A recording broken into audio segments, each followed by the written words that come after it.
अच्छा, screen show हो रही है आप लोगों के? नेट का थोड़ा सा इशू है। मैं नहीं सर। अभी गया था, पैकेज भी लगवा के आया हूँ क्योंकि जो मेरा पेटी से नहीं शो हो रही।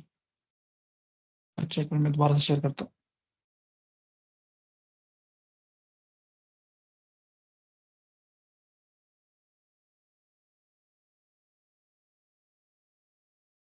जी आप हो रही है सर। जी सर, हो रही है सर। ठीक है।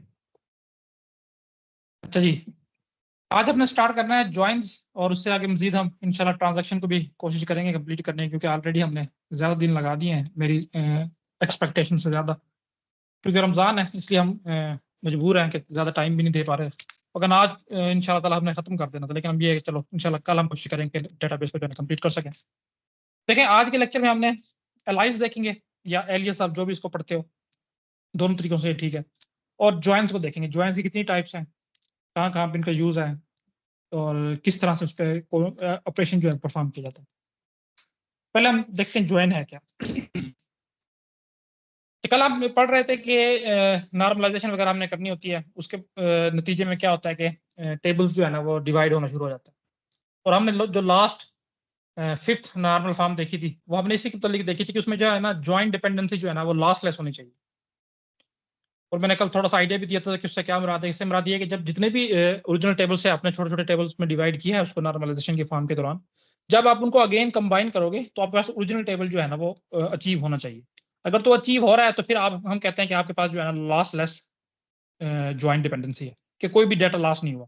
और इन केस अगर आपने उनको दोबारा से इकट्ठा किया है और उनमें से कुछ डाटा जो है ना वो आप रीड नहीं कर पा रहे, या वो बिल्कुल ही आपके ज्वाइन ऑपरेशन के दरमियान आया ही नहीं है जब आपने इकट्ठा किया था, तो फिर हम कहते हैं कि लॉस ही हमारे पास जो है ना ज्वाइन डिपेंडेंसी मौजूद है।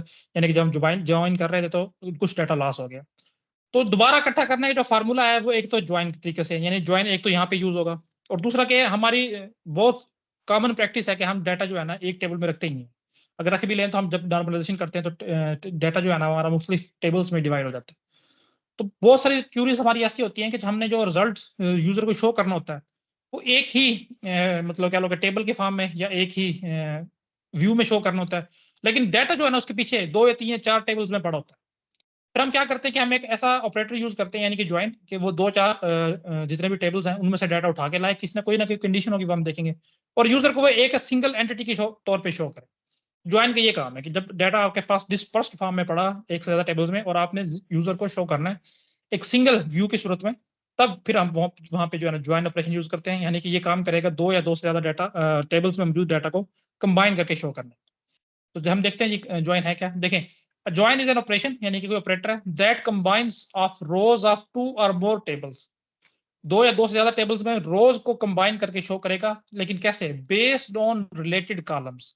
एक शर्त होगी कि कॉलम्स कुछ ना कुछ जो है ना रिलेट करेंगे आपस में, वो हम देख लेंगे क्या होगा।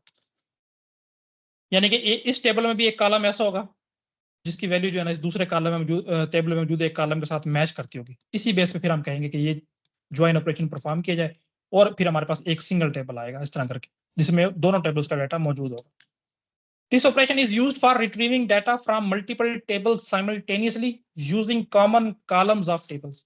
क्यों यूज होता है? मल्टीपल टेबल से साइमल्टेनियसली डाटा आपने रिट्रीव करना है, और वही कॉमन कॉलम जो आपने आइडेंटिफाई किया वो उसकी base. Join is use to perform multi table query, इस तरह से आप इसको डिफाइन कर सकते हो कि एक से ज्यादा टेबल पे बैक वक्त आपने एक ही क्यूरी के थ्रू डाटा रिट्रीव करना है, तो ज्वाइन अपने हमारा जो है ना वो हेल्प करते हैं इस सूरत में। अच्छा जी, इसको ये इन्फिनिटी साइन है, इस तरह करके दोनों तरफ से क्लोज एंड है। ज्वाइन की टाइप में इसकी जो एंडिंग है क्लोज किस एंड से ये चेंज हो सकती है, लेकिन जो जनरल है ज्वाइन है उसको हम इसी तरह से डिनोट करते हैं। अच्छा, अब इसका सिंटैक्स देख लें कि लेट्स से ये R1 मेरे पास एक टेबल है, मैं लिखूंगा जी R1, और यहाँ पे जो है ना हमारे पास कोई कंडीशन आएगी ज्वाइन की, और फिर R2, और इसे R3 टेबल में मैंने शो करवाना है। R3 के साथ मैं ज्वाइन ऑपरेशन को इस तरह डिनोट करूंगा, ये आपको नजर आ रहा भी होगा। देखें, R1 ये एक टेबल है और R2 ये एक टेबल है, इन दोनों पे कोई ज्वाइन कंडीशन के थ्रू आप ज्वाइन कर रहे हो, और ये पहले आप ज्वाइन सिंबल लगाते हो ताकि आपको कंफर्म हो सके कि ये ज्वाइन ऑपरेशन परफॉर्म हो रहा है, और इसका जो रिजल्टेंट है वो किसी और टेबल में यानी कि R3 में आपने शो करवाना है। इस पूरी स्टेटमेंट का ये मतलब है। अब ज्वाइन कंडीशन जो है ये क्या हो सकती है, ये वेरी कर सकती है। जैसे हम अभी कह रहे थे कि सेम कॉलम होगा, लेट से एक कॉलम है हमारे पास रोल नंबर, और दूसरे में यही सेम कॉलम मौजूद है, नाम चेंज भी हो सकता है, नहीं भी हो, लेट से रोल नंबर ही है। तो हम कहेंगे जी इस कॉलम में जहाँ पे रोल नंबर 1 है ना, और इस कॉलम में जहाँ पे रोल नंबर 1 है, दोनों का डाटा कंबाइन करके मुझे शो कर। तो यहाँ पे वो ज्वाइन कंडीशन जो है इस तरह की हो सकती है। नीचे आपको एग्जाम्पल में दिखा भी दी गया है। तो ये वो कह रहा है कि स्टूडेंट टेबल और एग्जाम टेबल पे जो है ज्वाइन ऑपरेशन परफॉर्म करो, और अब मैंने देना है उनके दरमियान एक ऐसा कॉलम जिनकी वैल्यूज सेम होगी। तो वो कह रहा है कि अब देखो ये एस यहाँ पे मौजूद है, ये शो कर रहा है कि स्टूडेंट का एक ऑब्जेक्ट आपने क्रिएट किया। आप सिंपल से इस तरह समझो इसको कि आप जो है ना पूरा टेबल का नाम लिखने के बजाय उसको एक सिंपल सा नाम दे देते हो। तो मैंने स्टूडेंट को एस का नाम दे दिया, स्टूडेंट टेबल को। जहां जहां पे मैं एस लिखूंगा इसका ये मुराद होगा कि स्टूडेंट टेबल का कॉल किया जा रहा है। तो वो कह रहा है कि स्टूडेंट टेबल में एक रोल नंबर एक कॉलम मौजूद है, जहां जहां पे उसकी वैल्यूज एग्जाम के ई टेबल में, इस तरह एग्जाम टेबल को मैंने ई का नाम दे दिया। तो एग्जाम टेबल में भी एक रोल नंबर का कॉलम मौजूद है, जहां जहां पे इन दोनों की वैल्यूज आपस में मैच करती हैं, ये मेरे पास कंडीशन है। तो वहां पे टेबल डाटा जो है ना वो इकट्ठा करो, और एक टेम्प नाम का टेबल है उसमें जाके डाटा शो करवा दो। तो इस तरह से ज्वाइन ऑपरेशन जो है ना परफॉर्म होता है। अभी क्योंकि जेनेरिक टर्म है, आगे हम चलेंगे तो हमें क्लियर होना शुरू हो जाएगी ज्वाइन कैसे परफॉर्म करते हैं। तो नेक्स्ट हमारे पास एलियस है।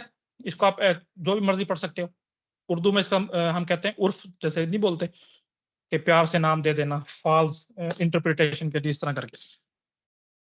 तो ये क्या होता है, जैसे अभी मैंने कहा था कि टेबल को मैंने जो है ना एक नाम दिया था, लेट से स्टूडेंट टेबल को एस कह दिया था। तो हम अब पूरा नाम नहीं लिख रहे थे, सिर्फ एक निक नेम कह लो या एक शॉर्ट नेम कह लो, वो यूज कर रहे थे, ताकि जहां जहां पे मैं ये लिखूंगा तो भी मुझे पता चल जाए कि स्टूडेंट के टेबल की बात हो रही है, बजाय इसके मैं बार बार पूरा नेम लिखूं। तो इसको हम एलियस कहते हैं। देखो the alias are used to give a table और a column in a table a temporary name. जरूरी नहीं है टेबल के साथ हो, कॉलम को भी आप टेम्पररी नेम दे सकते हो। लेट्स एक रोल नंबर का कॉलम है, उसको आप आर कह दो।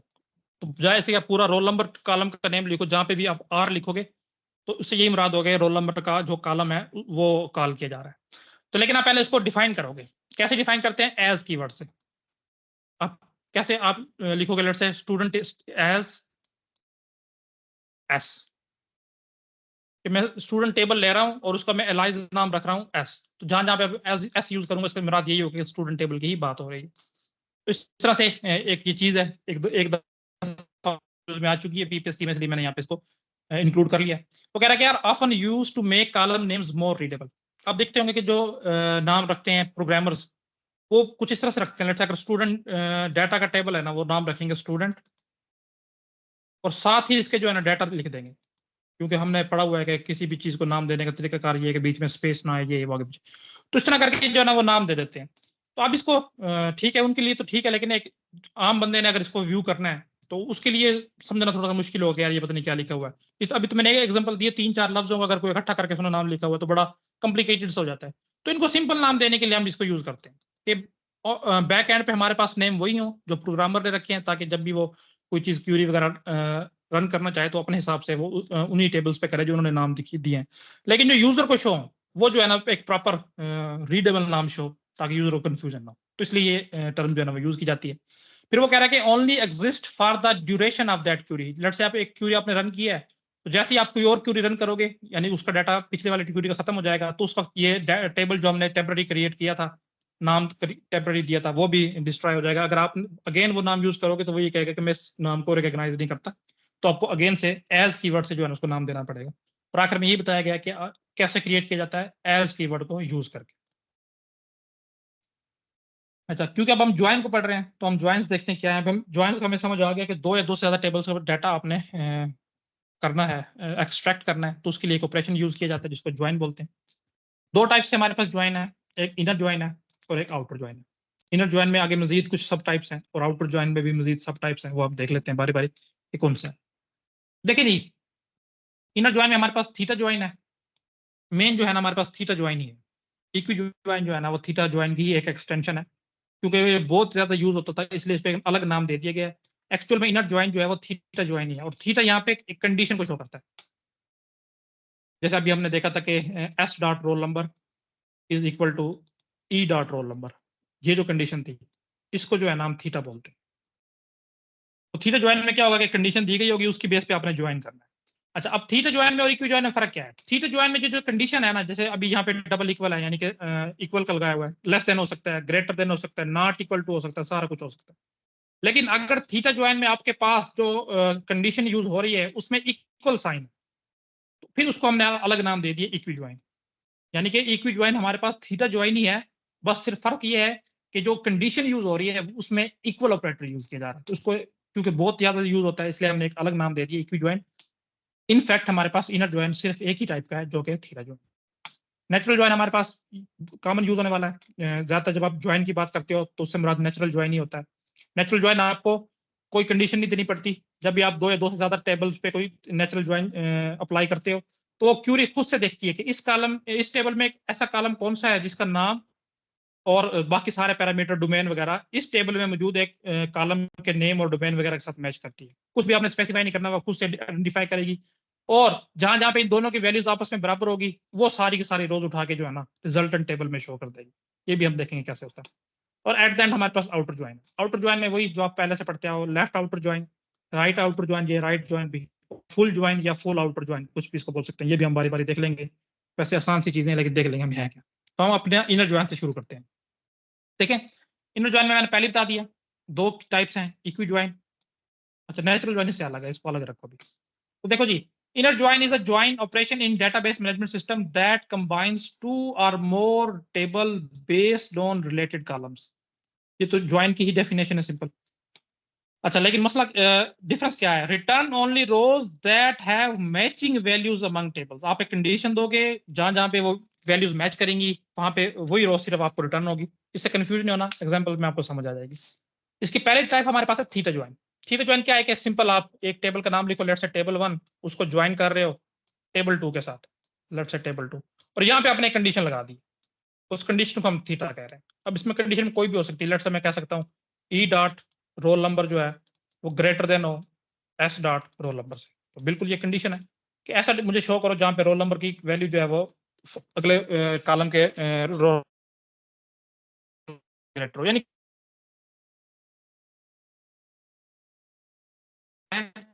कंडीशन को याद रखना है। क्या करेगा, जहां पे वो वैल्यू मैच करेगी वो आपको शो करवा देगा, हम इसको देखते हैं। अच्छा, इसके साथ इक्वल इक्वी ज्वाइन है, मैंने बताया था कि एक्चुअल में थीटा ज्वाइन ही होता है, लेकिन जहां पे कंडीशन थीटा में अगर आपके पास इक्वल ऑपरेटर यूज हो रहा है तो उससे मुराद ले ली जाती है वो इक्वी ज्वाइन है। अब हम इसकी बारी बारी एग्जांपल देखें। तो देखिए ये आपके पास दो टेबल है, एक स्टूडेंट का टेबल है और एक सब्जेक्ट्स का टेबल है। स्टूडेंट्स के टेबल में हमारे पास तीन कॉलम है, एक एस आई डी के नाम से है, एक नेम के नाम से है, और एक एस टी डी, या शायद मैंने आप यहाँ पे मिस कर दिया, कुछ भी हो सकता है, मार्क्स ले लो या कुछ भी ले लो, कुछ आगे होगा। इस तरह सब्जेक्ट्स का मेरे पास है, उसमें एक क्लास का कॉलम है और एक सब्जेक्ट का स्लाइड कॉलम शो है। नहीं हो रही है। अब स्लाइड शो नहीं हो रही। अच्छा, मैं अगेन शेयर करता हूँ।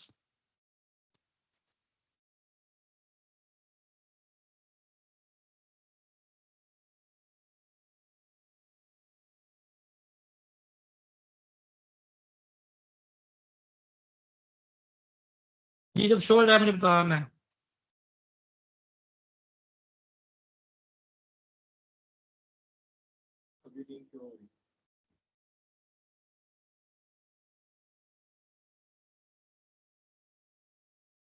हो गई है? नहीं हुई सर। नो सर, अभी एक मिनट, मैं तो नेट स्विच करने की कोशिश करता हूँ, शायद पीटी से। अच्छा, सर वो मैं ग्रुप देखता में हूँ, सेंड। नेट को स्विच करने की कोशिश करता हूँ, शायद पीटी से चल गया।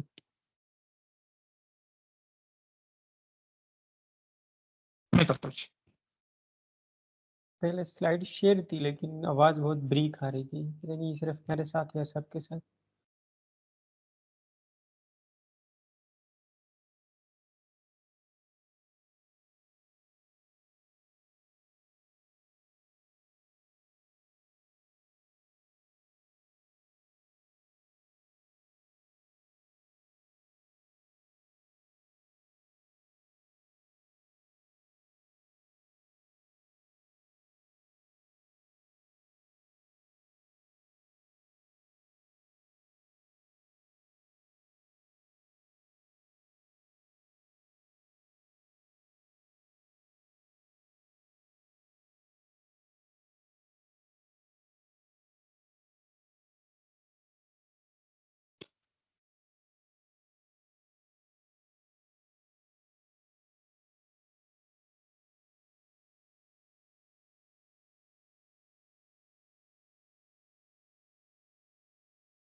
ये शेयर कर दिया मैंने ग्रुप में,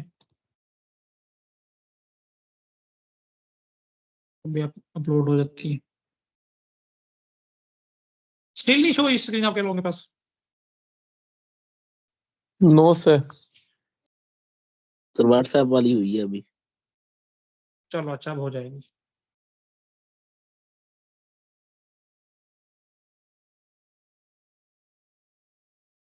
शाबाश, वो चारी बीच में रहेगी फाइल भी। ओके, हो गई, ठीक है।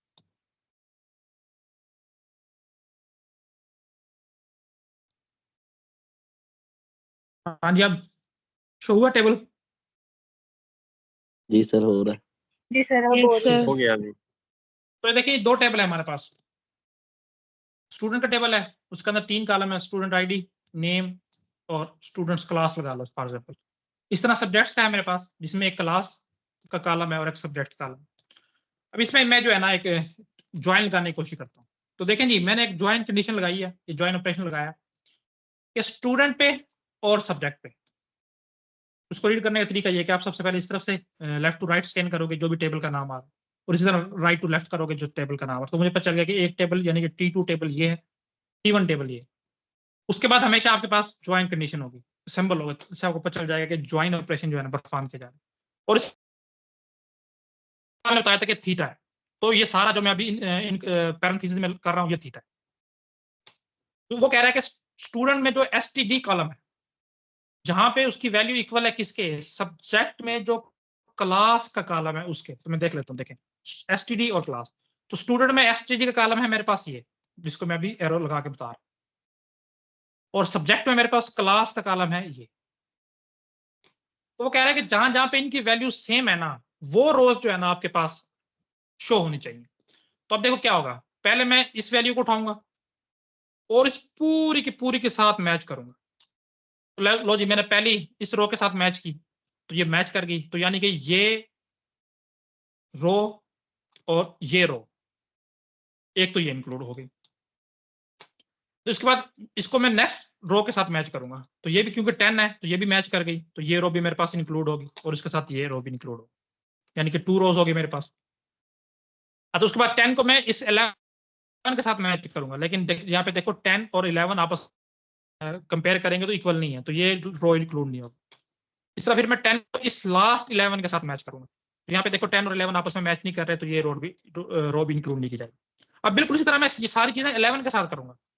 अब मैं यहाँ पे से दूसरी वैल्यू को उठाऊंगा, उसको 10 के साथ मैच करूंगा, तो ये मैच नहीं करेगी, तो इस वैल्यू को इंक्लूड नहीं किया जाएगा। फिर अगेन मैं 11 को 10 के साथ मैच करूंगा, तो ये भी मैच नहीं करेगी, तो इसको भी इंक्लूड नहीं किया जाएगा। फिर अब मैं इस 11 को इस सेकंड लास्ट रो के साथ मैच करूंगा, तो 11 मैच कर गया, तो ये रो अब मेरे पास इंक्लूड की जाएगी, यानी कि 3 रोज हो गए मेरे पास।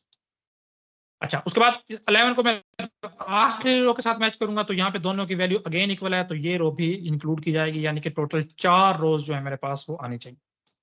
तो इस तरह से ज्वाइन ऑपरेशन परफॉर्म होता है। आप जो है ना पहली वैल्यू उठाते हो, उसको दूसरी टेबल के तमाम उस कॉलम की वैल्यू के साथ मैच करते हो, और जहां जहां पे आपकी कंडीशन सेटिस्फाई हो रही है वो रो आप इंक्लूड कर लेते हो।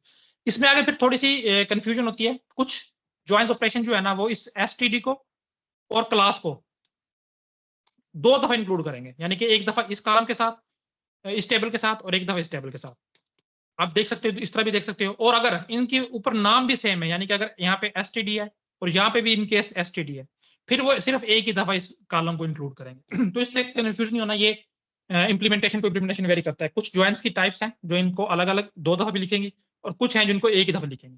तो अब देख लेते हैं कि हमारे पास जो है वो किस तरह का है। तो देखें, हमारे पास जो है इसने एसटीडी को और क्लास को अलग अलग लिखा है, क्योंकि इनके नाम डिफरेंट है। अभी हम नेचुरल ज्वाइन देखेंगे, नेचुरल ज्वाइन में जो नेम जो है ना वो सेम होता है दोनों कॉलम्स का, आप कंडीशन नहीं देते, उसी की बेस पे जो है ना वो छांटी करता है। तो हम देखेंगे वहां पे ना दोनों कॉलम से सिर्फ एक दफा लिखा जाएगा, लेकिन यहाँ पे आप देख रहे हो कि स्टूडेंट और क्लास 2 दफा है। बाकी चीजें वही जो मैंने बता दी, 4 रोज है, मैंने बारी बारी आप सबको करके दिखाया कि कैसे मैच करेगी। जो कार्टेशियन प्रोडक्ट होता है या कौन सा प्रोडक्ट होता है उसके थ्रू ये चलते हैं कि इसकी तमाम की तमाम रोज को इस तमाम के तमाम कॉलम के साथ मल्टीप्लाई करवाना है। रो मैट्रिक्स या किसको क्या कहते हैं, जब एग्जैक्ट उसका नाम याद नहीं।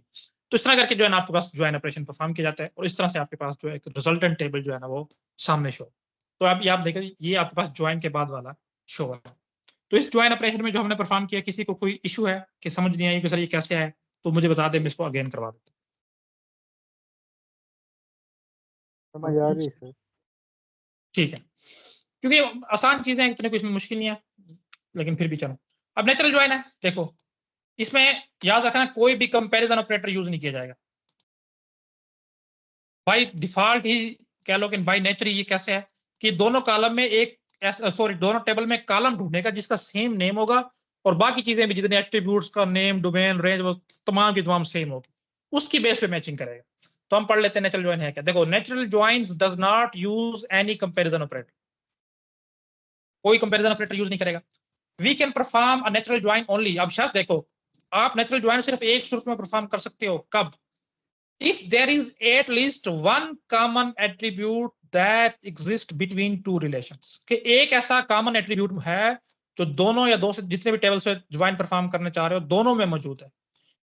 क्यों? क्योंकि मैंने बताया कि देखो ये खुद से फाइंड करेगा एक ऐसा कॉलम जो दोनों में सेम है। अगर तो सेम हो गई नहीं तो फिर परफॉर्म किस पे करेगा ये ज्वाइन? तो इसके लिए जरूरी है कि दोनों जितने भी टेबल्स पे आप परफॉर्म कर रहे हो उनके दरमियान कम से कम एक कॉलम जो है ना वो कॉमन होना चाहिए जिसकी को ज्वाइंट ऑपरेशन परफॉर्म करना। तो ये ज्यादातर यूज होता है जहां पे आप पेरेंट चाइल्ड रिलेशनशिप आपने बनाया हो, तो आप क्या करते हो, पेरेंट चाइल्ड में पेरेंट में से फॉरेन की उठा के यहाँ पे ले आते हो। तो देखो दो बाय डिफॉल्ट इसमें भी एक कॉलम सेम हो गया, इसमें भी सेम हो गया। तो नेचुरल ज्वाइन हमेशा हमेशा तो नहीं, लेकिन मोस्ट ऑफ द टाइम आपके पास पेरेंट चाइल्ड रिलेशनशिप वाले जो होते हैं, यानी कि रेफरेंस और रेफरेंसिंग और रेफरेंस टेबल, उनके दरमियान जो है ज्वाइनिंग के लिए यूज किया जाता है।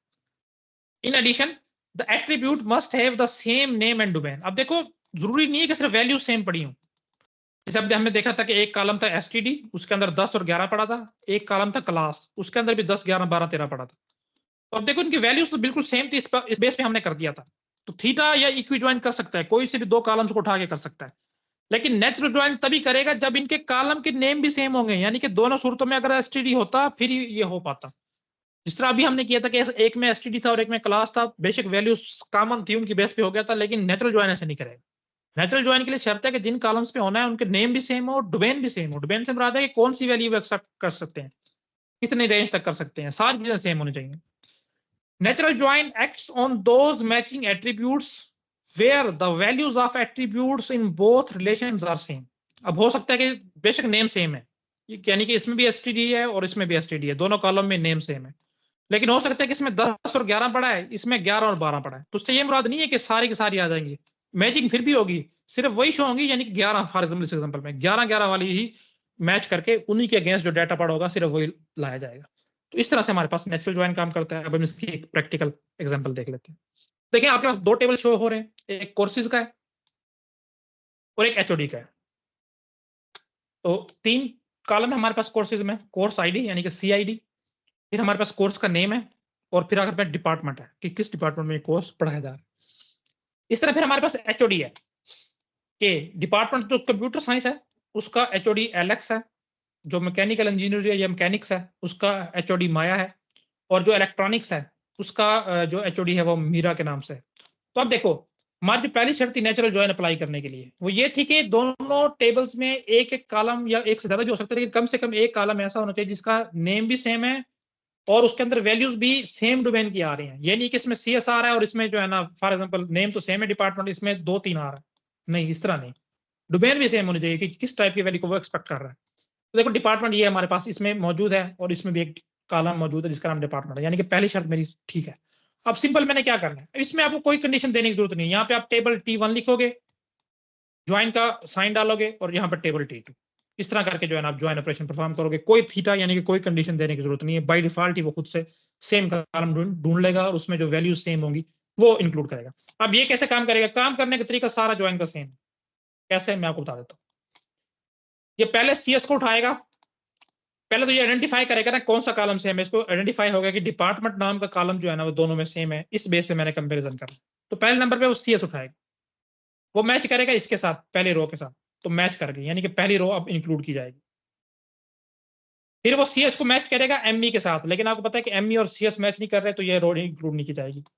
फिर वो इस सीएस को मैच करेगा इस डबल ई के साथ, ये भी मैच नहीं कर रही तो ये भी इंक्लूड नहीं की जाएगी। फिर दूसरे नंबर पे वो वैल्यू उठाएगा एमई को, एमई को पहले वो मैच करेगा सीएस के साथ, नहीं मैच कर रही तो नहीं इंक्लूड की जाएगा। फिर वो एमई को मैच करेगा एमई के साथ यानी कि दूसरी रो के साथ, तो ये इंक्लूड कर ली जाएगी। फिर वो एमई को मैच करेगा डबल ई के साथ, तो ये मैच नहीं कर रही तो एक्सक्लूड। फिर वो उठाएगा डबल ई यानी कि थर्ड वैल्यू, CS के साथ मैच करेगा, नो मैच, ME के साथ मैच करेगा, नो मैच, और एट द एंड वो डबल ई के साथ मैच करेगा तो मैच। तो तीन हमारे पास मैच हुए हैं, एक CS के बारे में, एक ME के, और एक डबल ई के बारे में। तो रिजल्टेंट मेरे पास 3 रोज आएंगे। और इसमें आप अगर नोट करो तो इसमें आप देखो डिपार्टमेंट का क्योंकि नाम भी सेम था तो इसमें डिपार्टमेंट रिजल्टेंट टेबल में सिर्फ एक दफा शो होगा। तो ये देखो शुरू में ले आया इसका, क्योंकि रिलेशन की हमने एक डेफिनेशन पढ़ी थी या एक कंडीशन पढ़ी थी कि orders of the column should be irrelevant, कि किसी भी कॉलम को, किसी भी एट्रीब्यूट को आप पहले लिख लो, बाद में लिख लो, बीच में लिख लो, कोई फर्क नहीं पड़ता। तो डिपार्टमेंट को ये नहीं समझना कि हर दफा यहाँ यहीं पे आ जाएगा। तो बस इस दफा जो हमने एग्जांपल बनाई इसमें डिपार्टमेंट शुरू में आ गया। इसके अलावा ये कहीं पे भी हो सकता है, रिलेशन पे कोई फर्क यानी कि टेबल पे कोई फर्क नहीं पड़ेगा। तो इसमें देखो पहले नंबर पे आपके पास CID थी, वो एज इट इज आ गई। फिर आपके पास कोर्स था, वो एज इट इज आ गया। और तीसरे नंबर पे आपके पास आया हेड, यानी कि उसको हेड कौन कर रहा है डिपार्टमेंट को, वो यहाँ पे आ गया। और ये जो सेम था ये सिर्फ एक दफा लिखा गया है, वो यहाँ पे भी आ सकता है, वो यहाँ पे भी आ सकता है, कहीं पे भी आ सकता है। तो वो शुरू में हमने लिख दिया। तो इस तरह करके आपके पास नेचुरल ज्वाइन काम करता है, कोई कंडीशन नहीं, कोई कंपैरिजन ऑपरेटर नहीं। मस्ट एक एक या एक से कम एक कॉलम ऐसा होना चाहिए जो तमाम के तमाम टेबल्स में कॉमन है, उसी के बेस पे आप इक्वल के साथ करके जो है ना जो वैल्यूज मैच करेंगी उनको आप रिजल्टेंट टेबल में शो करोगे। तो इस तरह से हमारे पास काम करता है नेचुरल ज्वाइन। अब हमारे पास आगे है आउटर ज्वाइन। आउटर ज्वाइन क्या करता है, देखो नेट अभी इनर ज्वाइन में हम क्या कर रहे थे, इनर ज्वाइन क्या करता है कि जहां पे वैल्यूज मैच करती थी ना, अब कंडीशन कोई भी हो सकती है, लेट्स से हम इक्वल की लेके चलते हैं, तो सिर्फ उन्हीं वैल्यूज को इंक्लूड किया जाता था। लेकिन कुछ हमारे पास ऐसे सिनेरियोज आ जाते हैं कि हम चाहते हैं कि यार ठीक है जहां पे वैल्यूज मैच कर रही है ना वो तो आई आए। अब लेट्स से टेबल T1 है और टेबल T2 है, तो मैं चाहता हूँ कि यार T1 में से तो सिर्फ वो वैल्यूज आए जिनकी वैल्यूज के अगेंस्ट कोई ना कोई वैल्यूज T2 में पड़ी है, लेकिन T2 के सारी वैल्यूज मेरे पास रिजल्टेंट टेबल में आए। क्यों, ऐसा क्यों जरूरी है? लेट्स से मैं भी आपको एग्जांपल देता हूँ, देखिए। तो ये एक टेबल था मेरे पास स्टूडेंट का, STD हो गया, और ये कोर्सेज का है या सब्जेक्ट्स का लगा लो जो हम पहले से एग्जांपल लेते आ रहे हैं। अब यहाँ पे मेरे पास 10 स्टूडेंट्स का डाटा है और सब्जेक्ट्स लेट्स से मेरे पास अभी सिर्फ 5 स्टूडेंट्स को एलोकेट हुए हैं, तो इस टेबल में सिर्फ 5 स्टूडेंट्स का डाटा मौजूद होगा। अब मैं चाहता हूं कि यार जब मेरी जो क्यूरी है ना वो ऐसे तमाम स्टूडेंट्स को शो करे ही करे जिनको सब्जेक्ट एलोकेट हो चुका है, तो वो यहाँ पे मैच करेगा इस रोल नंबर के साथ इन रोल नंबर्स को, जहां जहां पे मैच मिलेगा इस टेबल में वो 5 के 5 रिकॉर्ड शो हो जाएगा। लेकिन मैं चाहता हूं कि यार साथ में मेरे पास उन स्टूडेंट्स का भी डाटा शो हो जिनको अभी सब्जेक्ट एलोकेट नहीं हुए, अलॉट नहीं हुए, ताकि मैं देख सकूं कि कितने स्टूडेंट्स हैं और उनको मैं उस हिसाब से फिर सब्जेक्ट्स एलोकेट कर सकूं। तो देखो एक मैंने सिर्फ एक एग्जांपल दी, इस तरह की बहुत सारी एग्जांपल हो सकती है जहां पे आपकी जरूरत पड़ सकती है कि आप चाह रहे होते हो कि एक टेबल में से तो सारा डाटा है लेकिन दूसरे टेबल में सिर्फ वो डाटा है जिसके अगेंस्ट मैचिंग वैल्यूज आपके पास पहले टेबल में मौजूद है, ये जैसे कि अभी मैंने एग्जांपल दी थी। तो बिल्कुल ऐसे काफी सारे हमारे पास सिनेरियोज बन सकते हैं, एक सिनेरियो मैंने अभी बताया। तो इस सूरत में हमारे पास इनर ज्वाइन काम नहीं करता, इनर कहता है कि मैं तो सिर्फ वही वैल्यूज दूंगा जहां पे वैल्यूज मैच करेंगी, कंडीशन सेटिस्फाई होगी। लेकिन आउटर ज्वाइन आपको ये फ्लेक्सिबिलिटी प्रोवाइड करता है, वो कहता है ठीक है जी मैं ये करूंगा, आप मुझे स्पेसिफाई कर दो कि दो टेबल में से कौन से टेबल्स का डाटा आप सारा चाहते हो और कौन से टेबल्स का डाटा जो है ना आप सिर्फ वो चाहते हो जिनके अगेंस्ट कोई मैचिंग वैल्यूज हैं पहले टेबल से। तो फिर मैं ऐसे ही करूंगा। तो इस नाम से इसका नाम आउटर ज्वाइन है कि ये आउट ऑफ द वे जाके भी जो है ना आपको डाटा प्रोवाइड करता है। तो देखें an inner join includes only those tuple with matching attributes, हम देख चुके हैं सिर्फ मैचिंग एट्रीब्यूट्स के अगेंस्ट ही वैल्यूज देता है, and the rest are discarded in the resulting relation, और बाकी वैल्यूज को डिस्कार्ड कर दिया जाता है। Outer join is a type of join that retrieve matching, matching तो करेगा ही करेगा, as well as non matching rackets from related tables, matching तो करेगा ही करेगा लेकिन उसके अलावा नॉन मैचिंग भी कर सकता है। There are 3 types of outer join based on कि आप कौन से टेबल्स का डाटा नॉन मैचिंग भी इंक्लूड करना चाह रहे हो। लेफ्ट आउटर ज्वाइन क्या करता है कि राइट में से सिर्फ वो वैल्यूज लेके आएगा, जो मैंने अभी ऊपर एग्जांपल दी थी वो लेफ्ट आउटर ज्वाइन की थी, कि राइट में सिर्फ वो टेबल डाटा लेके आएगा जिसके अगेंस्ट मैचिंग वैल्यूज आपकी लेफ्ट में मौजूद है, और लेफ्ट का सारा डाटा लेके आएगा, इसका नाम है लेफ्ट आउटर ज्वाइन। राइट बिल्कुल उसका उल्टा है, लेफ्ट से सिर्फ वो डाटा जो आपस में मैच कर रहा है दोनों टेबल्स में, और राइट का सारा डाटा। और जबकि हमारे पास फुल ज्वाइन या फुल आउटर ज्वाइन क्या होता है कि मैचिंग तो दोनों में से मैचिंग भी और जो नॉन मैचिंग है वो भी, ये हम देखेंगे बारी बारी के कैसे काम करता है। तो देखो लेफ्ट आउटर ज्वाइन को लिखने का क्या तरीका है, पहले तो ये समझो। लेट्स से टू टेबल है T1 और T2, तो आप वही T1 और साइन ज्वाइन का T2 ऐसे लिखोगे, लेकिन जब आपने बताना है कि लेफ्ट आउटर ज्वाइन है तो लेफ्ट साइड से इसको आप ओपन कर दोगे, इस तरह कर। तो ये नोटेशन है कि देखने वाले को पता चल जाएगा कि T1 टेबल से सारा डाटा आएगा और T2 से सिर्फ मैचिंग वैल्यू आएगी। इसी तरह T1 ज्वाइन T2, और अगर आप राइट साइड से इसको ओपन कर देते हो तो ये राइट आउटर ज्वाइन बन जाता है कि T2 से सारा डाटा आएगा और T1 से सिर्फ आपका मैचिंग वैल्यूज आएंगे। और इसी तरह अगर आप T1 ज्वाइन T2 करते हो और दोनों साइड से इसको ओपन कर देते हो तो उसका मुराद होगा कि फुल आउटर ज्वाइन। ये हमारे पास लेफ्ट आउटर ज्वाइन शो करने का तरीका है। आर भी एक टेबल है और एस भी एक टेबल है। T1 और T2 मैंने बाद में बता दिया कि आर से मुराद आप T1 ले लो, एस से मुराद T2 ले लो। देखो all the tuple from the left relations, यानी कि आर जो लेफ्ट रिलेशन है उसमें से तमाम tuple, and only matching racket from right table S, और राइट टेबल यानी कि एस से सिर्फ मैचिंग वैल्यू लेके आता है रिजल्टिंग ऑपरेशन में। अच्छा, इसमें बात लिखने वाली या सोचने वाली अब जो है वो ये है कि लेफ्ट से तो सारी वैल्यूज आ रही हैं, तो राइट से सिर्फ मैचिंग आ रही है, तो नॉन मैचिंग वैल्यूज को क्या करना है? तो नॉन मैचिंग वैल्यूज को आपने नल कर देना। कैसे, अभी हम देख लेते हैं। देखो कैसे। अब देखो ये आपके पास लेफ्ट टेबल है, इसका नाम भी मैंने लेफ्ट रख दिया है आसानी के लिए, और इसकी ये राइट टेबल है, इसका नाम भी मैंने राइट कर दिया। इस पे मैं लेफ्ट आउटर ज्वाइन लगाने लगा हूं। तो पहले मैं लेफ्ट आउटर ज्वाइन करेगा क्या? पहले वो मैचिंग करेगा। अब ये सबसे पहले देखेगा कि अच्छा, अब इसमें क्या किया गया, इसने नाम भी बिल्कुल सेम रख दिए हैं। चलो देखते हैं। अच्छा, लेट्स से वो जो है ना ए पे जो है ना वो ज्वाइन ऑपरेशन परफॉर्म कर रहा है। अब देखो कैसे होगा। पहले 100 को मैच किया जाएगा, 100 के साथ मैच कर गया, पहली रो मेरे पास 100 वाली बनेगी। फिर 100 को मैच किया जाएगा 102 के साथ, नहीं। फिर 100 को मैच किया जाएगा 104 के साथ, नहीं। तो सिर्फ और सिर्फ इस टेबल में से हमारे पास पहली कंपैरिजन में सिर्फ और सिर्फ 100 आएगा। फिर दूसरी रो के साथ हम बारी बारी कंपेयर करेंगे। 101 को 100 के साथ कंपेयर किया, मैच नहीं कर रही, नॉट इंक्लूडेड। 101 को 102 के साथ कंपेयर किया, नॉट मैच नहीं कर रही, नॉट इंक्लूडेड। 101 को 104 के साथ मैच किया, नहीं कर रही, नॉट इंक्लूडेड। तो दूसरी आइट्रेशन में कोई भी वैल्यू नहीं आएगी। इस तरह तीसरी आइट्रेशन में 102 के साथ मैं मैच करता हूँ। 102 को मैंने 100 के साथ मैच किया, नहीं मैच हो रहा, नहीं इंक्लूड किया जाएगा। 102 को मैंने 102 के साथ मैच किया, मैच कर गया, ये इंक्लूड की जाएगी। तो अभी मेरे पास दो ऐसी रोज होगी जो इंक्लूड की जाएंगी। फिर मैं 102 को 104 के साथ करूंगा तो नॉट इंक्लूडेड। तो देखो अगर मेरे पास सिर्फ नेचुरल ज्वाइन होता ना तो उसमें सिर्फ दो वैल्यूज आती, 100 और 102, ये दो आनी थी। लेकिन ये है लेफ्ट आउटर ज्वाइन, तो वो कह रहा है कि लेफ्ट से वो लाओ जो मैच कर रही हैं। तो 100 और 102 तो मैच कर रही हैं, लेकिन राइट से सारी लेके आओ। अब राइट में ऐसी कौन सी वैल्यूज मौजूद है जो 100 और 102 के साथ मैच नहीं कर रही? बताओ जी कौन सी है? 104 से बल्कि नहीं नहीं नहीं, हम लेफ्ट आउटर ज्वाइन की बात कर रहे हैं। हमने लेफ्ट से सारी वैल्यूज को इंक्लूड करना है और राइट से सिर्फ मैचिंग को करना है। लेफ्ट आउटर ज्वाइन की बात कर रहे हैं। लेफ्ट से सारी वैल्यूज इंक्लूड होंगी और राइट से सिर्फ मैचिंग वैल्यूज। तो राइट्स में कौन कौन सी वैल्यू मैच कर रही है हमारे पास? 100 और 102, तो ये तो इंक्लूड होंगी। अब कौन सी वैल्यूज है लेफ्ट में इनके अलावा जो राइट के साथ मैच नहीं कर रही? 101 से 101 तो ये भी इंक्लूड कर ली जाएगी। जो आपके पास रिजल्टेंट टेबल आएगा उसमें 101 और 102 तो होगा ही होगा, साथ में 101 भी होगा। अब देखो 101 के साथ मैकेनिक्स लिखा हुआ है, तो इसके अगेंस्ट मेरे पास एलएक्स वगैरह का नाम जो है ना वो नहीं होगा।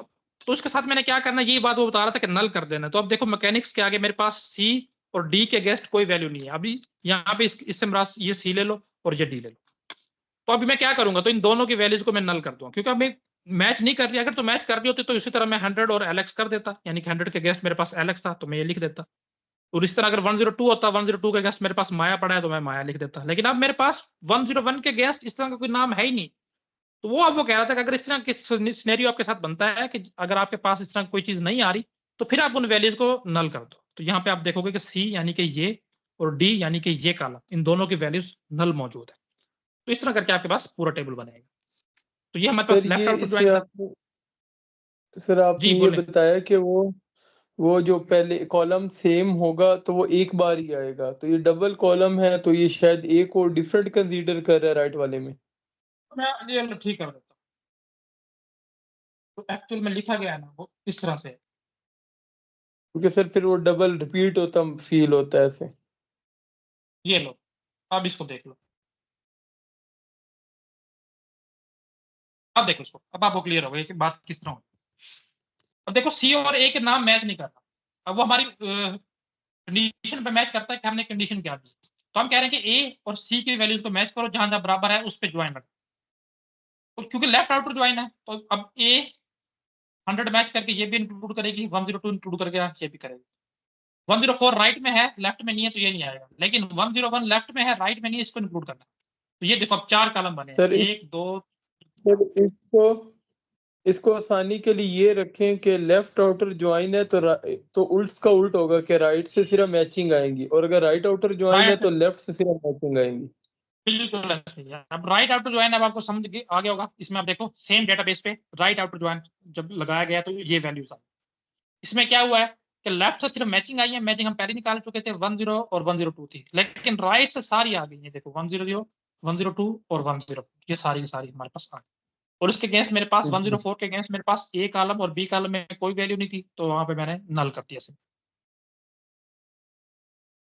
और बिल्कुल इस तरह राइट आउटर ज्वाइन है, वो दोनों साइडों की कॉमन तो आएंगी, जो नॉन मैचिंग है वो भी आएंगी दोनों साइडों से। तो ये आपके पास अगर इसी सेम टेबल्स पे आप फुल आउटर ज्वाइन लगाओ तो इस तरह आएगा। देखो 101 और 102 मैच कर रही थी लेफ्ट और राइट दोनों में, तो ये तो दोनों में आएंगे। आप देखो कि 101 यहाँ पे भी है और 102 यहाँ पे भी। लेफ्ट आउटर ज्वाइन में मेरे पास 101 एक्स्ट्रा था तो वो यहाँ पे आ गया सिर्फ, और राइट आउटर ज्वाइन में मेरे पास 104 एक्स्ट्रा था वो यहाँ पे। इसके अगेंस्ट कुछ नहीं है तो यहाँ पे नल, और इसके अगेंस्ट कुछ नहीं है तो यहाँ पे नल। यानी कि ये लेफ्ट और आउट और राइट आउटर को आपने कंबाइन करके लिख दिया बस, और कुछ भी नहीं किया। तो इस तरह से हमारे पास ज्वाइन वर्क करते हैं। हम आगे चलते हैं ट्रांजैक्शन की तरफ, इंपॉर्टेंट टॉपिक है। तो देखें जी ट्रांजैक्शन क्या होती है। ट्रांजैक्शन आप कोई भी जब डेटाबेस पे एक्शन परफॉर्म करते हो ना, वो सिर्फ एक सिंपल स्टेप नहीं होता, वो सीरीज ऑफ स्टेप्स होते हैं। यानी कि उसके अंदर काफी सारे छोटे छोटे काम होते हैं, लेकिन आपको यही लगता है कि एक काम हुआ। तो उन सीरीज ऑफ स्टेप्स को जो मिलके एक प्रॉपर फंक्शन कोई प्रोसेस सर अंजाम दे रहे हैं, उनको हम ट्रांजैक्शन कहते हैं। तो हम देखेंगे आज ट्रांजैक्शन क्या है, ट्रांजैक्शन की स्टेट्स क्या है, एसिड प्रॉपर्टीज क्या है हमारे पास, और ट्रांजैक्शन मैनेजमेंट कैसे की जाती है डेटाबेस के अंदर। तो देखें जी पहले ट्रांजैक्शन को समझ लेते हैं कि ट्रांजैक्शन है क्या। अभी मैंने बता भी दिया है। सेट ऑफ ऑपरेशंस है, यानी कि एक ऑपरेशन दिए काफी सारे हैं। Perform use to perform a logical set of work, सिर्फ एक आपने कोई सेट ऑफ वर्क कह लो, ये एक्शन परफॉर्म करना है, उसको परफॉर्म करने के लिए जितने भी ऑपरेशन यूज किए जा रहे हैं तो उनको कहते हैं हम ट्रांजैक्शन। अब ट्रांजैक्शन में ऑपरेशन कौन कौन से होते हैं, सिर्फ दो ऑपरेशन हमारे पास है, या तो रीड है या राइट है।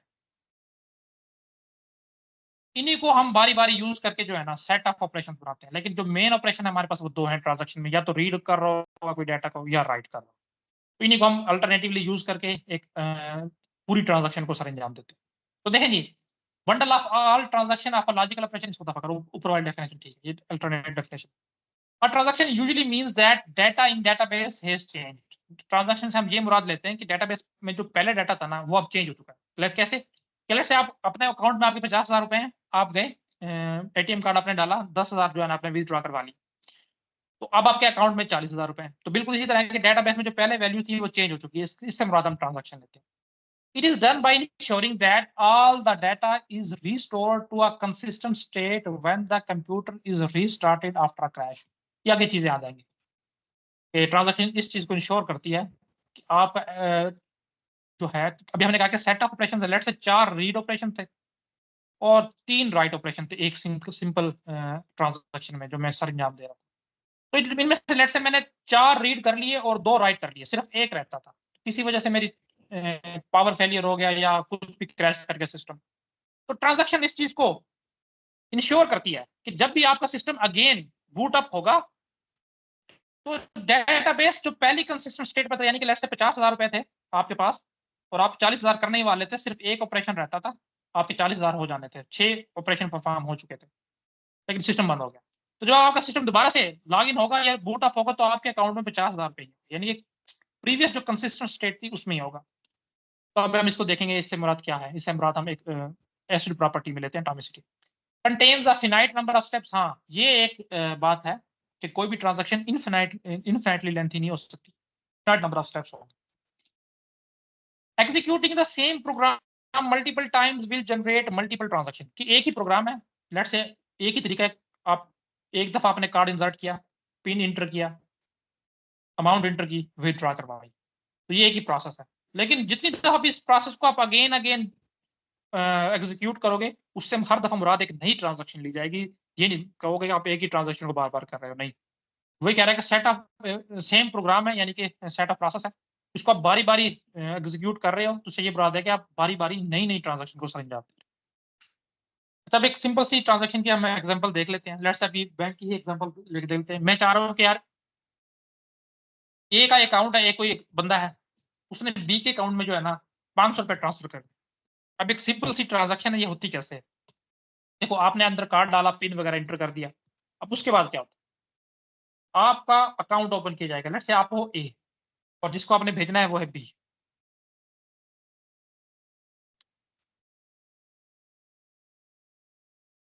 तो क्या होता है कि पहले आपका यानी कि ए का अकाउंट ओपन किया जाएगा। लेट्स से आपके पास 10,000 रुपए के साथ, जो आपका ओल्ड बैलेंस है, यानी कि ये वाला। आवाज नहीं आ रही। आवाज नहीं आ रही? अब ठीक है?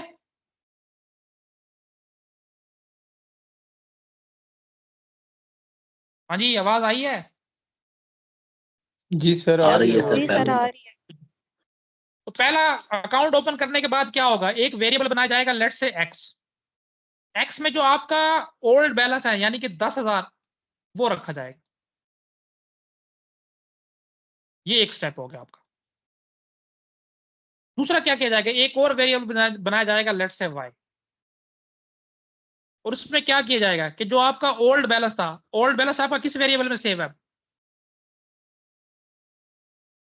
एक्स में सर। एक्स में। तो एक्स में से 500 माइनस किया जाएगा,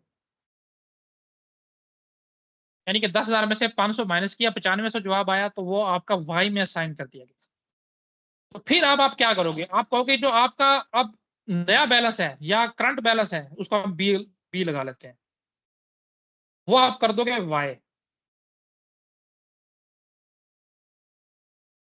यानी कि अब बी आपका करंट बैलेंस, वाई यानी कि 95 हो गया। और आखिर में आपके अकाउंट को क्लोज कर दिया जाएगा। देखो, आपको सिर्फ यही लगता है ना, आपने सिर्फ 5,000 पे लिखा है, उसके पीछे ये हो रहा होता है कि जो आपका पहला बैलेंस होता है, उसको किसी एक टेम्पररी वेरिएबल में स्टोर किया करवाया जाता है। फिर उस टेम्पररी वेरिएबल की स्टोर को वैल्यू को यूज करके उसमें से जो रकम है डिडक्ट की जाती है। फिर आपका जो एक्चुअल बैलेंस है, उसमें आपका जो नया बैलेंस आया, यानी कि अभी हमने वाई रखवाया था, वाई रखवाया जाएगा और आपका अकाउंट क्लोज किया जाएगा। ये 5-6 स्टेप्स होते हैं, तब मिलके जो है ना एक सिंपल ट्रांजैक्शन परफॉर्म की जाती है, जिसको आप सिर्फ एक बटन समझते हो। और बिल्कुल इस तरह बी के अकाउंट में क्या होगा? लेट्स से बी के अकाउंट में जो करंट बैलेंस है ना, उसको हम बी कह देते हैं, कैपिटल बी, कि बी उसका भी करंट बैलेंस। तो क्या किया जाएगा कि एक बिल्कुल उसी तरह एक्स बनाया जाएगा, यानी कि वेरिएबल उसमें रखवाया जाएगा जो करंट बैलेंस है, यानी कि बी जो भी है। लेट्स से कि 2,000, तो एक्स में 2,000 आ गया। अब एक और वेरिएबल लिया जाएगा वाई, तो उसमें जो एक्स में बैलेंस था, यानी कि 2,000 प्लस 500 किया जाएगा, जो अभी भी ट्रांसफर हो गया है, ये वाई में आ गया। और अब अगेन जो आपका एक्चुअल बैलेंस था कैपिटल बी, उसमें रखवा दिया जाएगा वाई को, जो आपने अभी ऊपर 2500 कैलकुलेट किया, और फिर आपको क्लोज ऑफ बी करते जाए। इस तरह करके जो है एक ट्रांजैक्शन जो है ना वो परफॉर्म की जाती है। ये एक स्टेप नहीं होता, सीरीज ऑफ स्टेप होता है। बताने का मकसद ये है।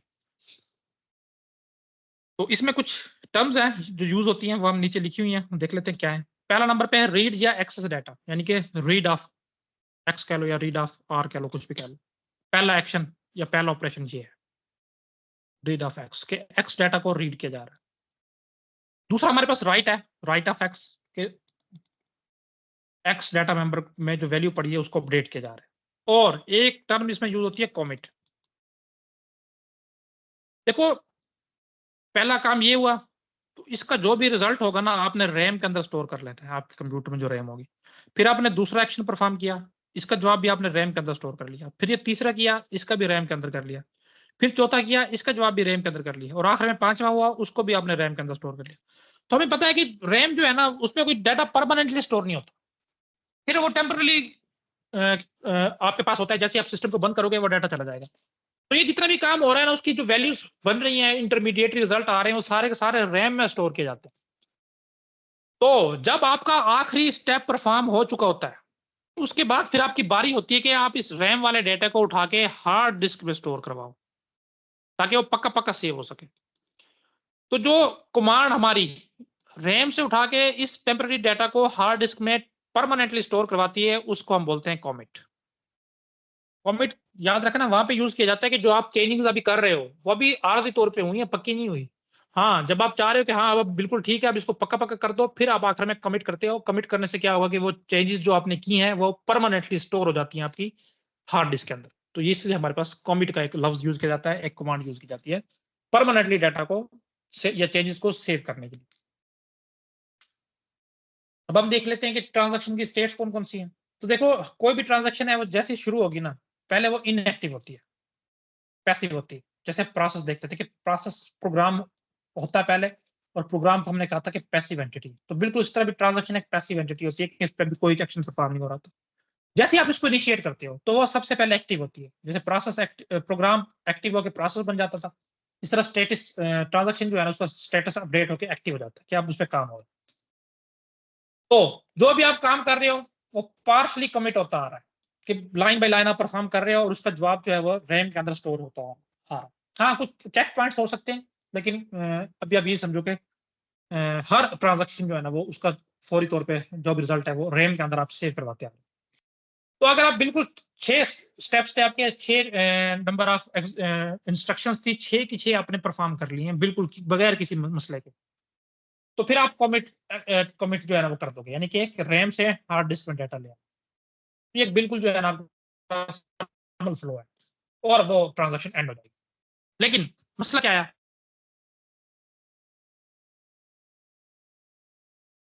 पांचवी और छठी रहती थी, किसी वजह से यहाँ पे प्रॉब्लम आ गया, सिस्टम बंद हो गया, क्रैश कर गया, ये कोई भी प्रॉब्लम आगे देखेंगे कौन कौन से हो सकते हैं। तो आपकी जो ट्रांजैक्शन की स्टेट्स है ना वो पार्शली कमिटेड से फेल्ड में चली जाती है। जब आपकी फेल्ड हो जाती है ना कोई भी ट्रांजैक्शन, फिर इसके लिए जरूरी है कि आप रोल बैक करो।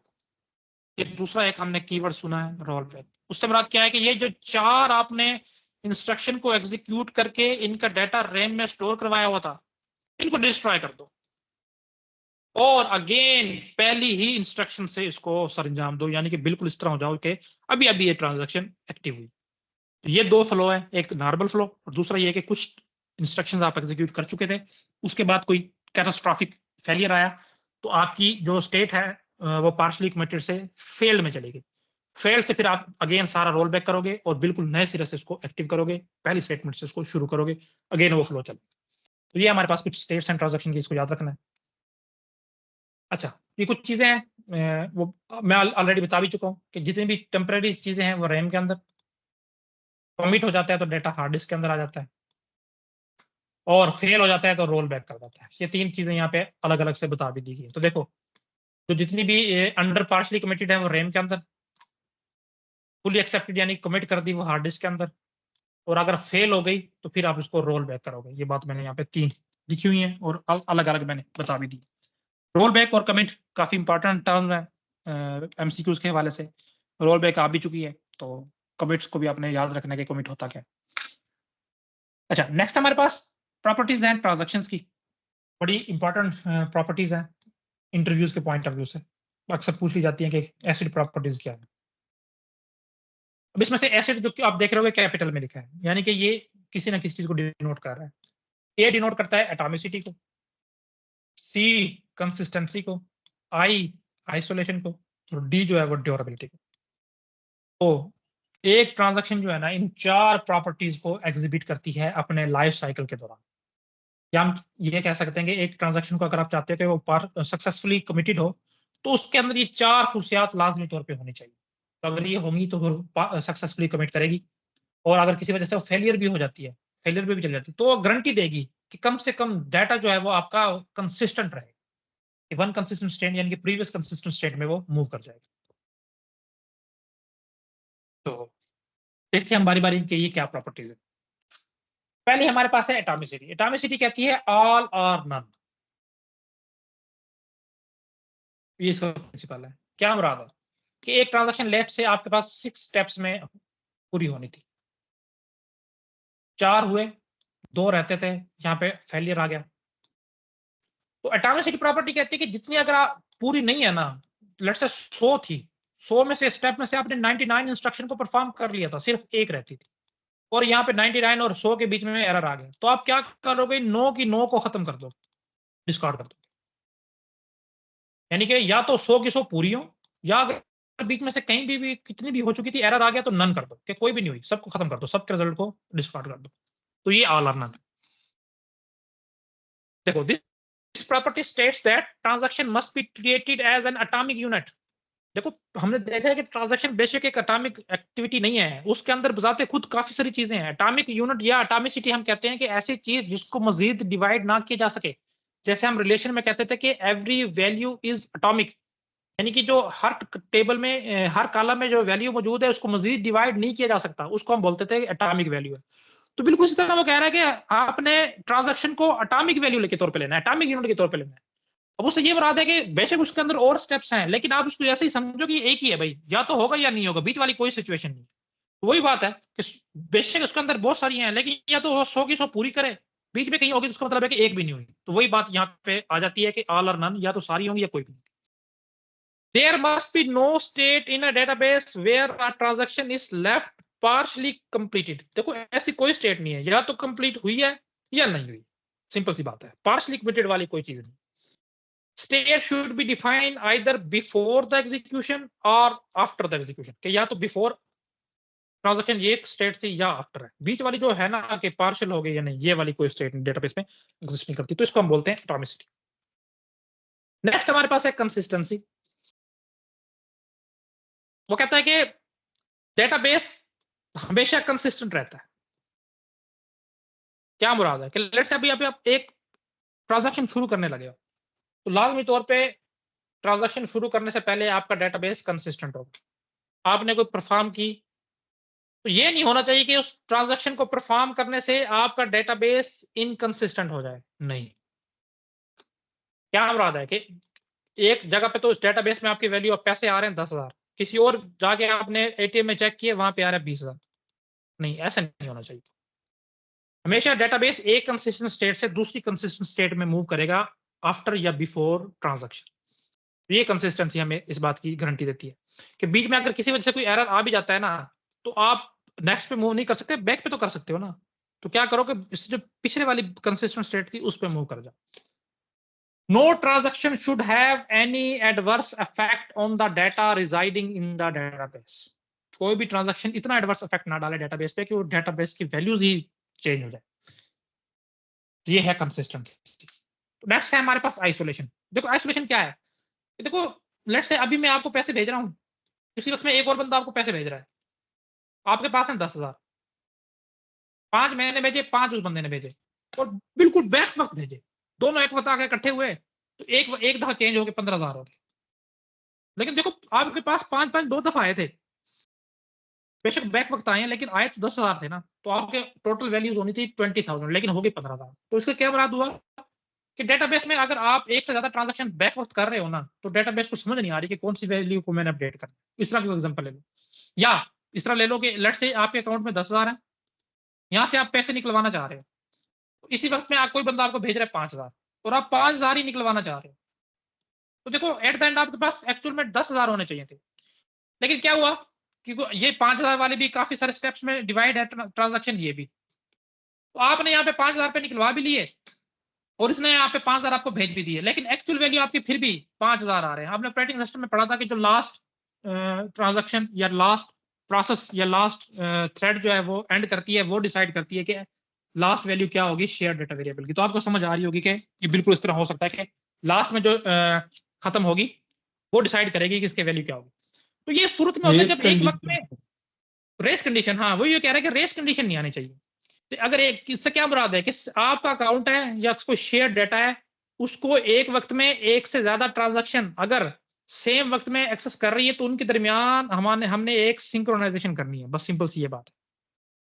तो दूसरे लफ्ज में आप ये कह सकते हो कि आपने ट्रांजैक्शन को इस तरह से धोखा देना है कि उसको ये लगे कि इस वक्त में सिर्फ और सिर्फ मैं एक अकेली ट्रांजैक्शन हूं जो इस डाटा को लेट से एक्स को एक्सेस कर रही है। तो बिल्कुल हम रेस कंडीशन में यही चीजें करते थे, इंश्योर करते थे कि रेस कंडीशन वाकई ना हो क्रिटिकल सेक्शन प्रॉब्लम्स वगैरह में। तो वही बात यहाँ पे हो रही है कि इस तरह से आपने करना है कि अगर बैक वक्त डाटा आ रहा है तो उनके दरमियान सिंक्रोनाइजेशन हो, एक वक्त में सिर्फ एक को अलाउ करो कि वो डाटा को चेंज कर सके। तो ये हमारे पास आइसोलेशन है।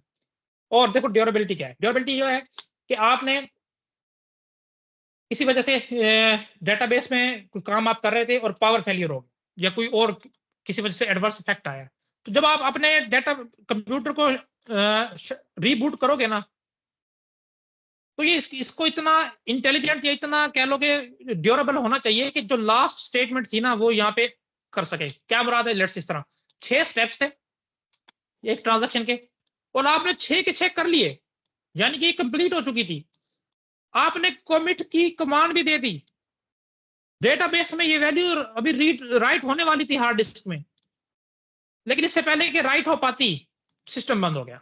अब देखो आपने कमिट कर दिया, यानी कि आपकी तरफ से आपके डेटाबेस मैनेजमेंट सिस्टम जो काम कर रहा है उसने अपना काम पूरा किया है।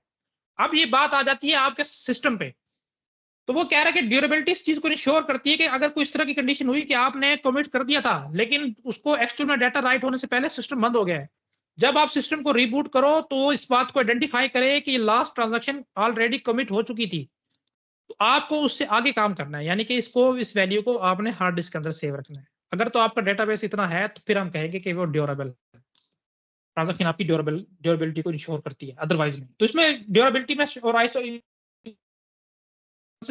फर्क है। कंसिस्टेंसी में ये था कि बीच में कोई चीज जो है ना वो डिस्ट्रॉय हो गई थी, लेकिन ड्यूरेबिलिटी में ये कि कमिट कर चुका था, यहाँ पे आपको लिख के नजर आएगा, देखो कमिट्स हो चुकी थी, उसके बाद फेलियर आया, तो देखो आप डेटाबेस ने अपना काम पूरा किया मैनेजमेंट सिस्टम में, उस पे एंड पे बात नहीं आ सकती। ये अब आपके सिस्टम की या उस ट्रांजैक्शन की जिम्मेदारी है कि इस चीज को इंश्योर करे कि जब दोबारा सिस्टम ऑन हो तो आप सीधा जाके हार्ड डिस्क में राइट करो, ये ना करो कि रोल बैक करो, नहीं रोल बैक ही नहीं करना, आप तो अपना काम पूरा कर चुके। तो ये हमारे पास ड्यूरेबिलिटी। अच्छा जी, ये क्वेश्चन है जो मुझसे पूछा गया था कि एटॉमिसिटी और ड्यूरेबिलिटी को कैसे अचीव किया जाता है, ये उस वक्त मुझे नहीं पता था, बाद में आकर मैंने सर्च किया था। देखो बड़ी कॉमन सी टेक्निक है, आप सोच रहे होंगे कि सर ये डेटाबेस करता कैसे है, आप हम पढ़ रहे हैं ऑल और नन है, या अगर किसी वजह से डेटाबेस ने कमिट कर दिया, सिस्टम बंद हो गया है, तो हम हमें कैसा पता चलेगा जब सिस्टम को अगेन करेंगे कि ड्यूरेबल कमिट हो चुका था यानी। कोई भी इतना रॉकेट साइंस नहीं, बड़ी सिंपल सी टेक्निक है। क्या, जब भी आप कोई ट्रांजैक्शन करने लगो ना उससे पहले सर इसमें फिर उसकी वो कुछ उसको सेपरेट मेंटेन करेगा रोल बैक करने के लिए कमिट के बाद भी, कुछ इस तरह का ही ऐसा। बिल्कुल ऐसा ही है। देखो बड़ी सिंपल सी टेक्निक है, ये है आपका ओरिजिनल डेटाबेस जिसको मैं डीबी लिख रहा हूं।